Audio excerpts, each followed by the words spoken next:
ఓం నమ శివాయ. మనం గౌరీ పూజ గురించి, అమ్మవారి గౌరీ అవతారం గురించి తెలుసుకుంటున్నాం.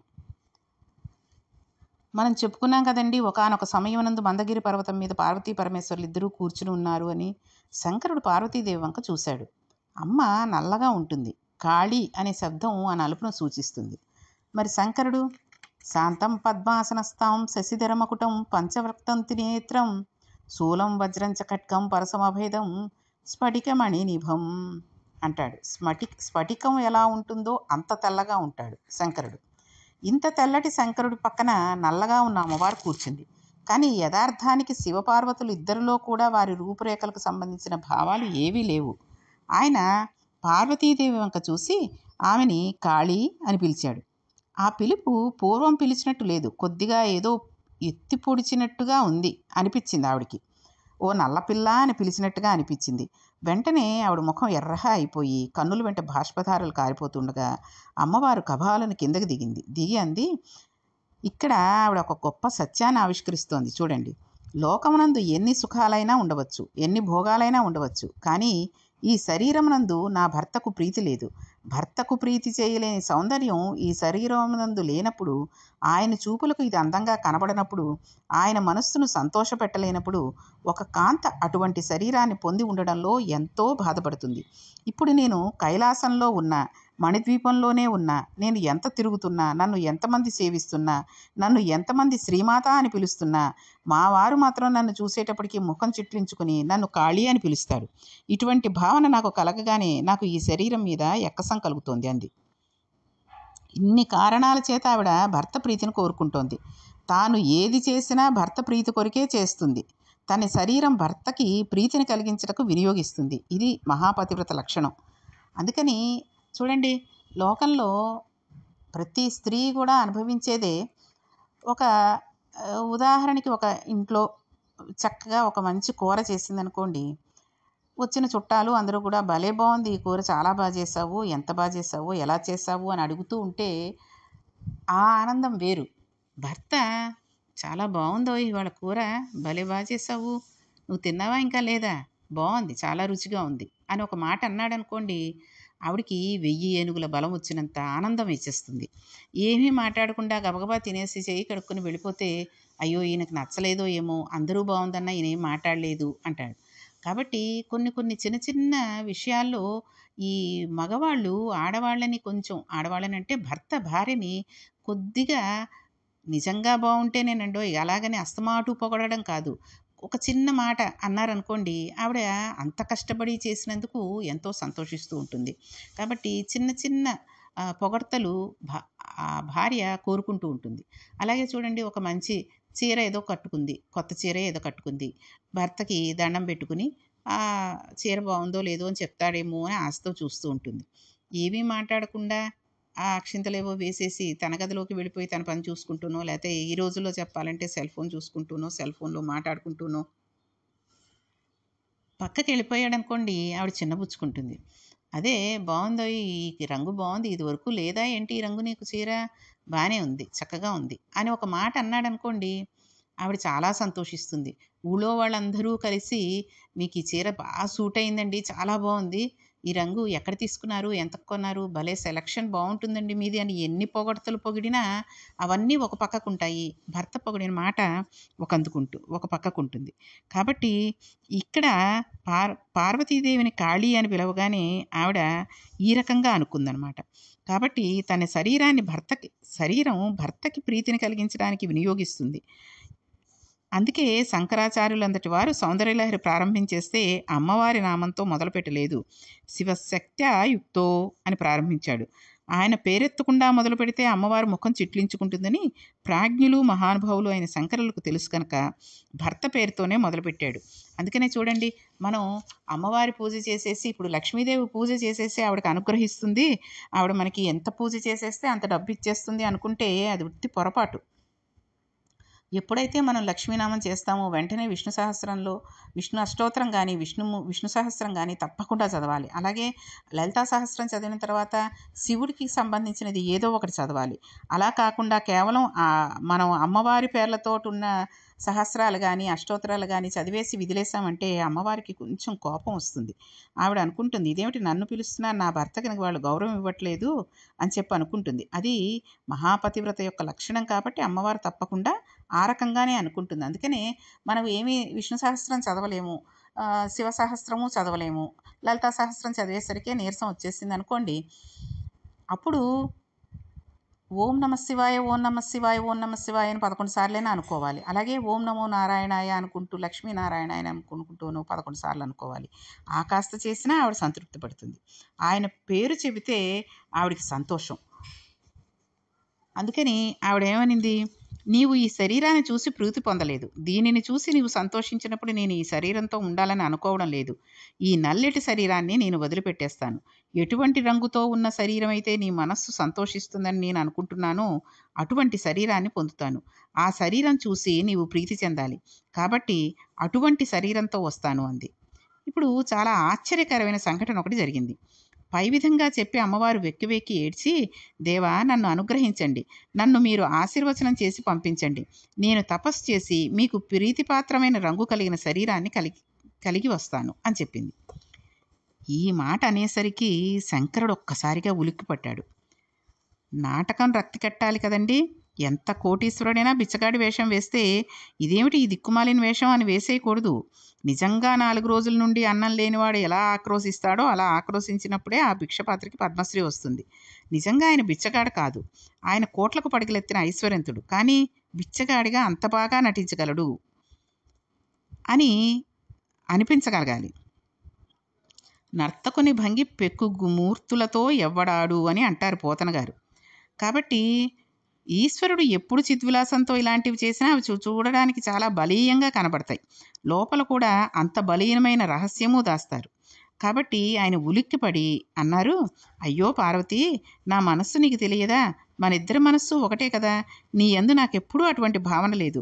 నేను నీ యందు ఎప్పుడూ ప్రీతి కలిగిన వాడిని. ఒకవేళ నేను పరాచకానికి అన్నమాట నీకు అంత కష్టపడి ఉన్నట్లయితే, ఇంతటి నిర్ణయం తీసుకునేటట్లయితే నేను నీ పాదముల మీద వాలి నీ సేవ చేస్తాను. నువ్వు ఇంత తొందర నిర్ణయాన్ని తీసుకోవద్దు, అలాంటి పని చేయకు అన్నాడు. ఈ సంఘటన అంతఃపురంలో జరిగింది. అక్కడ వేరెవరూ లేరు. ఆవిడ పాన్పు మీద నుంచి దూకింది. అంటే అప్పటికి వారిద్దరూ ఏకసయ్యాగతులై ఉన్నారన్నమాట. అది అంతఃపురంలో ఎక్కడో జరిగిన విషయం, ఎవ్వరికీ తెలియని విషయం. ఇప్పుడు ఈ విషయం లోకానికంతటికీ తెలుస్తోంది. మృషాకృత్వ గోత్రస్థలనమథ వైలక్షణమితం లలాటే భర్తారం చరణ కమలే తాడయతితే అని శంకరాచార్యులు వారు సౌందర్యలహరిలో ఒక శ్లోకం చేశారు. లోపల దాచిపెట్టిన యోగరహస్యం వేరు, గోత్రస్ఖలన చేశాడని, పూచెండు లాంటి పాదంతో అమ్మవారు పరమశివుని లలాటం మీద ఒక తన్ను తన్నిందని అన్నాడు. అంతఃపుర రహస్యాన్ని శంకరాచార్యులు వారు సౌందర్యలహరిలో చెప్పినట్టు వ్యాస మహర్షి ఇక్కడ చెప్పేస్తున్నారు. కాబట్టి పరమశివుడు అన్న మాటలు విన్న ఆవిడ, లేదు నేను మీ మనస్సు చూరగొనలేకపోయినప్పుడు నేను అలా ఉండడాన్ని నేను ఇష్టపడను. మీరు ఆ మాటను పైకి అనేశారు కాబట్టి ఇంకా ఈ శరీరంతో నేను ఉండను అంది. ఆమె మాటలు అమ్మవారి మహాపాతివ్రత్యాన్ని సూచిస్తున్నాయి. ఆవిడ ఒకసారి సతీదేవిగా వచ్చింది. సతీదేవిగా వచ్చి పుట్టింటికి వెళ్ళింది. దక్షుడు ఆవిడనేమీ అనలేదు. ఆవిడ భర్త అయిన శంకరుని నిందించాడు. అప్పుడు ఆవిడ దేహత్యాగం చేసేసింది. శంకరుని నింద విన్నాను కనుక నేను ఇక ఈ శరీరంతో ఉండను అని తన శరీరాన్ని వదిలిపెట్టేసింది. మళ్ళీ ఆవిడ హిమవంతుని కుమార్తెగా పుట్టి గొప్ప తపస్సు చేసింది. తపస్సు చేసి పార్వతి అయి పర్వతరాజపుత్రి అయి పరమశివుడికి ఇల్లాలైంది. ఆవిడ ఎప్పుడు గెలుచుకున్నా అంత తేలికగా పొందిన స్థానం కాదది. ఆ స్థానాన్ని ఎంతో తప్పించి పొందింది, ఈశ్వర స్థానాన్ని. అయితే ఆవిడ ఎంత తప్పించిందో శంకరుడు కూడా ఆవిడ కోసం అంతే తప్పించాడు. తత్వం తెలిసిన వారు అలా మాట్లాడారు తప్పితే తేలిక భావాలతో మాట్లాడలేదు. కళాభ్యాం చూడాలంకృత శశికళాభ్యాం నిజతప్త ఫలాభ్యాం అన్నారు శంకరాచార్యులు వారు. ఒకరికొకరు ఫలమే ఉన్నారని చెప్పారు తప్పితే ఆ ఇద్దరిలో ఒకరిని ఎక్కువ చేసి చెప్పలేదు. ఆ ఇద్దరిలో ఒకరి తపస్సుకు వేరొకరు ఫలమై ఉన్నారు అని చెప్పారు. బ్రహ్మము, శక్తి ఈ రెండిటి గురించి మాట్లాడినప్పుడు పెద్దలైన వారు అలా మాట్లాడారు. ఇప్పుడు ఆవిడ మళ్ళీ ఇంకొకసారి తపస్సుకు బయలుదేరింది. ఎందుకు? తన భర్త నల్లనిదానా అన్న చిన్న మాటకు ఆ రంగు పోవడం కోసమని లేదా ఆ రంగు ఉన్న శరీరాన్ని వదిలిపెట్టడానికి వెడుతోంది. వెళ్ళి ఆవిడ గొప్ప తపస్సు చేయాలని కూర్చుంది. ఎవరి గురించి ఆవిడ తపస్సు? ఎవరు సమస్త లోకాలను సృష్టికర్తో, ఎవరు స్థితికర్తో, ఎవరు ప్రళయకర్తో, ఒక్కడు మూడుగా మారి మూడు పనులు చేసే ఒక్క పరబ్రహ్మం ఏది ఉందో ఆ పరబ్రహ్మం శక్తి ఆవిడ. ఆవిడ ఎవరి గురించి తపస్సు చేయాలి? ఆవిడ శంకరుని గురించే తపస్సు చేయాలి. ఎవరు ఈ మాట అన్నాడో ఆయనే మళ్ళా ఆ రూపాన్ని ఇవ్వాలి. భర్త అయినా పరమాత్మ అయినా అన్నీ ఆయనే కదండి. తప్పించడానికి ఆయన తప్ప ఇంకొక వస్తువు లేదు. భూషణంబులు విడనాడి పువ్వుబోడి గగనధుని స్నానమాడి వల్కలములు గట్టి నియత సంకల్పమొనరించి నిష్టమెరయ శైవలింగార్చనంబు త్రిసంధ్యలయందు. ఇప్పుడు ఆవిడ ఆకాశగంగలో స్నానం చేసింది. చక్కగా తపస్సుకు అనుకూలమైన వస్త్రాలను ధరించింది. ఎవరు ఈ మాట అన్నారో ఆయనకు ప్రీతి కలిగిన రంగును నేను పొందుతాను అని ఒక నియతమైన సంకల్పాన్ని చేసింది. తర్వాత తపస్సు చేయడం ప్రారంభించింది. చేసి 3 సంధ్యల యందు ఆవిడ శివార్చన చేయడం ప్రారంభించింది. చేయడానికి అంతకన్నా ఇంకొకటి ఉండదు కదండి. తమిళనాడులో ఒక దేవాలయం ఉంది. ఆ దేవాలయంలోని శివలింగాన్ని నేత్రార్పణేశ్వరుడు అని పిలుస్తారు. అదొక చిత్రమైన పేరు. అక్కడే శ్రీ మహావిష్ణువు 1000 కమలాలని తెచ్చుకుని కూర్చుంటే శంకరుడు ఒక కమలాన్ని మాయం చేశాడని, 1000 కమలం కనబడినప్పుడు విష్ణువు తన కన్నుని పెకిలించి పూజ చేశాడని, శ్రీ మహావిష్ణువు నేత్రమనబడే కమలముల చేత అర్చన పొందినవాడు కాబట్టి ఆయనకు ఆ పేరు వచ్చిందని అక్కడ ఒక స్థల పురాణం అవుతుంది, చెబుతూ ఉంటుంది. అలాగే అమ్మవారు శివార్చన చేయడం ప్రారంభించింది. అమ్మవారు తపస్సు చేస్తోంది. ఆమెను తిందామని ఒక పులి వచ్చింది. ఆమె పరమశివ. ఆమెను చూడగానే ఉగ్రమైన స్వభావం కలిగి సాధువులైన ఆవులను చంపే దుష్టగుణాలు కలిగిన ఆ పులి సాత్విక ప్రవృత్తిని పొంది అలా నిలిచిపోయింది. అమ్మవారు తపస్సు చేస్తున్నట్లు ఉంది. ఆవిడే ఒక కోరికతో ఉన్నట్టు ఉంది. కానీ తిందామన్న కోరికతో వచ్చి నిలబడిన వస్తువుకి కూడా 3 రకాలైన మలములు ఆవిడని చూసేసరికి ఎగిరిపోయాయి. అమ్మవారి పాదములకు ఉండే బొటనవేలి గోటి నుండి వస్తున్న కాంతిని చూస్తే పాపాలు ఎగిరిపోతాయని వ్యాసమహర్షి అంటారు. పరమేశ్వర దర్శనం మనకు తెలిసి చేసినా తెలియక చేసినా దాని ఫలితాన్ని అది ఇచ్చేస్తుంది. అగ్నిహోత్రం ముట్టుకుంటే కాల్చడం దాని ధర్మం. ఈశ్వర దర్శనం ఎలా చేసినా అది ఏ దృష్టితో చేసినా తేరీపారి అమ్మవారంక అలా చూసినంత మాత్రం చేత ఆవిడ దానిలో ఉన్న 3 రకాలైన మలమాలని తీసివేసింది. ఉపాధి ఏమిటి? పులి. చూపునందు అమ్మవారి దర్శనం అవుతోంది. ఏదో తెలియని ఆనందాన్ని పొందుతోంది. ఒక మహాపురుషుడు అలా వెళ్ళిపోతుంటే ఆయన యందు బాహ్య సౌందర్యం మనకు వెతికినా కనపడకపోవచ్చు. కానీ మనం ఏమీ పూజ చేయక్కర్లేదు. ఆయన వంక చూస్తూ అలా కూర్చున్నట్లయితే మనకు తెలియకుండా మన మనస్సు ఒక రకమైన ప్రశాంతతను అనుభవిస్తుంది. ఎప్పుడు? పరమేశ్వరుని చూసినప్పుడు. అలాగే రామకృష్ణ పరమహంస మూర్తిని చూడండి. అసలు ఆ కళ్ళు గమ్మత్తుగా ఉంటాయి. ఎవరి కళ్ళు అలా ఉండవు. రామకృష్ణ పరమహంస మూర్తి ఎక్కడైనా ఉంటే ఫోటో కానీ ఎక్కడైనా ఉంటే చూడండి ఒకసారి మీరు. ఫోటో దగ్గర కూర్చుని ఆయన వంక అలా చూస్తూ కూర్చుంటే మనకు తెలియకుండానే భావాలలో అలజడి తగ్గి మిక్కిలి ప్రశాంతతను పొందుతాం. దర్శనమే. ఆవిడ కేవలం కారుణ్యమూర్తి. అయితే అక్కడికి పులి వచ్చి కూర్చుని ఆమె తిందామని వచ్చిందో ఎందుకు వచ్చిందో, అమ్మవారిని చూడడం వలన అంతఃక్రూర జంతువుల్లో కూడా గొప్ప మార్పు వచ్చింది. దృష్టి చేత మీనాక్షి తల్లి పోషించేసింది అంతే. దాని యందు 3 రకాలైన మలములు పోయి అది వెంటనే గొప్ప భక్తిని పొందింది. అది అదే పనిగా అమ్మవారి తపస్సు చేసుకుంటున్న ప్రదేశం చుట్టూ పరిగెడుతూ అమ్మవారి తపస్సు భంగం చేయడానికి ఏ ప్రాణిని లోపలికి రాకుండా కాపాడుతోంది. అది ఎందుకు వచ్చింది? అసలు ఏం చేస్తోంది? ఈ మార్పును మనం గమనించాలి. ఇది అమ్మవారి కరుణ వల్ల వచ్చింది. అందుకే పరమాచార్య స్వామి అమ్మవారిని స్తోత్రం చేస్తే మన జీవితాలు మారుతాయి అని చెప్పారు. జగదీశ్వరుని ఇల్లాలికి దుష్టులైన వారు, దుష్టశక్తులు ఉన్నవారు ఎవరైనా వచ్చి అపకారం తలపెడతారేమోనని ఆమెని కాపు కాస్తూ చుట్టూ పరిగెడుతోంది ఆ పులి. ఆవిడ జగత్తుకు ఈశ్వరుడైన వాడి ఇల్లాలు, మహాశక్తి స్వరూపిణి.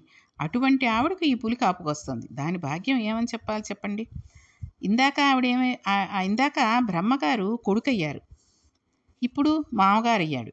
నేను పర్వతరాజ పుత్రి పార్వతిని. ఈ పర్వతములన్నీ నీ సృష్టిలోంచి వచ్చాయి కాబట్టి నువ్వు మా నాన్నకి నాన్న. కాబట్టి దాత, నీవు నాకు తాత, నువ్వు నాకు తాతవి, నువ్వు నాకు కొడుకువి, నువ్వు నాకు మామగారివి అని చెప్పింది. ఈ రకంగా 3 రకాలుగా ఆయన ఆవిడికి వరసయ్యాడు. పిమ్మట శంభులను సంహరించడానికి ఒక రూపాన్ని ఇవ్వమని చతుర్ముఖ బ్రహ్మ అడిగాడు. ఆ తల్లి అప్పుడు ఒక రూపాన్ని స్వీకరించాలి. బంగారు రంగులో ఉండే మొగలు పువ్వు ఎలా ఉంటుందో అటువంటి రంగుతో, తెలుపు, ఎరుపు, పసుపు రంగులతో కూడిన రంగులోకి అమ్మవారు మారిపోయింది. ఇప్పుడు అపారమైన కాంతి గౌరవర్ణాన్ని పొందింది కాబట్టి ఆవిడికి గౌరీ అని పిలిచారు.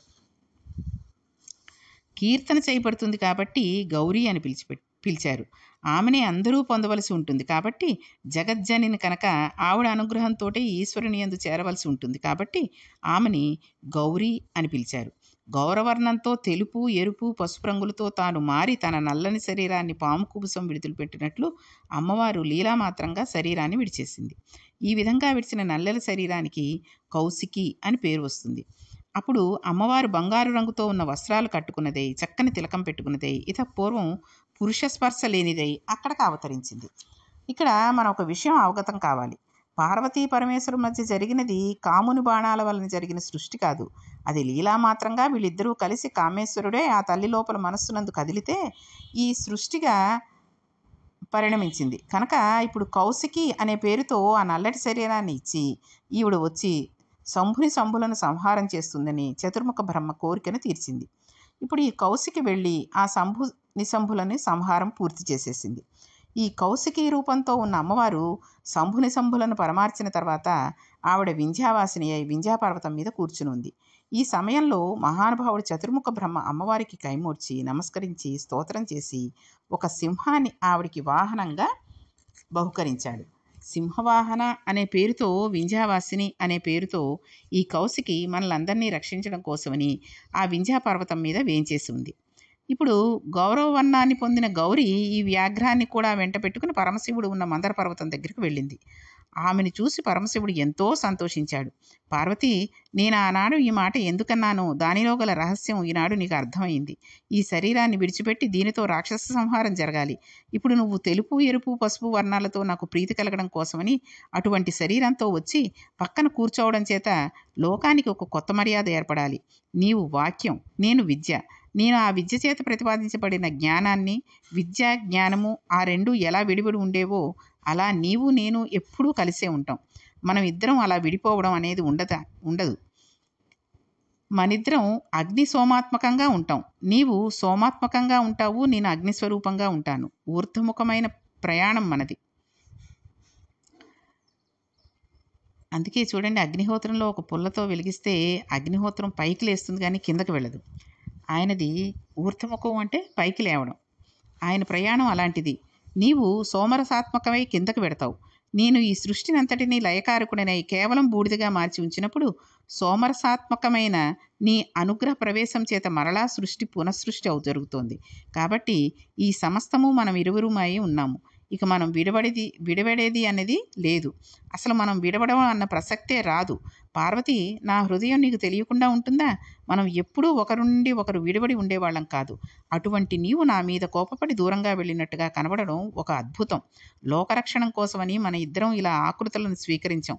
ఇందులో ఒక కొత్త లోకరక్షణ ఉంది. మనం చేసిన ఈ లీల వృధాగా పోదు. రాబో కాలంలో ఇది లోకానికి ఒక రక్షణ హేతు అవుతుంది. నా మనస్సు నీకు తెలియకుండా ఉంటుందా? నువ్వు నిజంగా నా మీద అలుగుతావా? దేవతల కార్యం తీర్చడం కోసమని మనం ఇటువంటి పని చేస్తాం. పార్వతి, ఇందులోనే ఒక అందమైన లోకరక్షణ హేతువైన విషయం కూడా ప్రతిపాదింపబడి ఉంది అన్నాడు. ఇక్కడ మనం ఆ లోకరక్షణ హేతువైన విషయాన్ని గురించి తెలుసుకోవాలి కదండి. ఆయన 2-3 సార్లు అన్నారు కదా, లోకరక్షణ హేతువైన విషయం ఉంది, లోకరక్షణ హేతువైన విషయం ఉంది అని. కాబట్టి అదేంటో తెలుసుకోవాలి. ప్రత్యేకించి మన ఆంధ్రదేశం నందు, తమిళ దేశం నందు ఒక అలవాటు ఉంటుంది. ఏంటంటే, మనం పెళ్లి చేస్తే ఆడపిల్ల ముందుగా గౌరీ పూజ చేయాలి. గౌరీ పూజ చేయడం వెనకాతల ఒక రహస్యం ఉందండి. అన్నీ అమ్మవారి స్వరూపాలే, అందులో ఎక్కువ తక్కువ లేవు. అంతటా ఉన్నది అమ్మ స్వరూపమే. ఎలా ఉంటుందండి అమ్మవారు? కైలాసే పార్వతీర్థంచ క్షీరోదే సింధుకన్యక స్వర్గేన స్వర్గలక్ష్మిత్వం అష్టలక్ష్మి చ భూతలే వైకుంఠే స మహాలక్ష్మి దేవదేవి సరస్వతి గంగా చ తులతీ త్వంచ సావిత్రి బ్రహ్మలోకగా కృష్ణా ప్రాణాదిదేవిత్వం గోలోకే రాధికా స్వయం గృహే గృహే గృహలక్ష్మి రాజ్యలక్ష్మి రాజగేహే అని ఆవిడ అన్ని రూపాలుగా ఉంటుంది. అంతటా ఉన్నది కూడా ఆ అమ్మ స్వరూపమే. కానీ మనం ఒకటి ఆలోచించాలి. మహా ఐశ్వర్యవంతుడై త్రిభువనంలో స్థితికరి అయిన లోకపాలనం చేసే శ్రీ మహావిష్ణువుకి ఇల్లాలుగా ఉండడం కొంత తేలిక. చతుర్ముఖ బ్రహ్మ అయి 4 ముఖాలుతో వేదాంతాలు చెబుతూ చక్కగా ఎప్పుడూ ఋషుల చేత స్తోత్రాలు అందుకుంటూ బ్రహ్మసభ అనబడే సభయందు కూర్చుని చతుర్ముఖ బ్రహ్మ ఇల్లాలుగా ఉండడం అదొక కొంత తేలిక. కానీ ఎప్పుడూ లోకం కోసమే బతుకుతూ, లోకాన్ని రక్షిస్తూ, ఎప్పుడెప్పుడు ఆపద వచ్చినా హాలాహలం కూడా తాగడానికి సిద్ధపడేవాడు, ఏమీ అక్కర్లేదని ఒక ఏనుగు తోలు కట్టుకునేవాడు, ఓ పులితోలును ఉత్తరీయంగా వేసుకునేవాడు, పుర్రెలమాల మెడలో వేసుకునేవాడు, లోకం కోసం ప్రవర్తించే స్వభావం ఉన్నవాడైన పరమేశ్వరుడికి ఇల్లాలిగా ఉండడం చాలా కష్టం. ఎప్పుడూ ఆయన మనసుకి ప్రీతిగా ప్రవర్తించాలి. కాబట్టి ఆవిడ అంతలాగా ఆ పరమేశ్వరుడి ప్రీతి చెందడం కోసమే ఆయనకి ఇల్లాలుగా వచ్చింది. ఆ వచ్చిన తర్వాత ఏమైంది? గౌరీ పూజకి ఈ గౌరీదేవి ఏ రకంగా మనల్ని అనుగ్రహించింది అనే విషయాలన్నీ కూడా రేపటి పారాయణంలో తెలుసుకుందాం. ఓం నమః పార్వతీపతియే హర హర మహాదేవ. శంభో శంకర.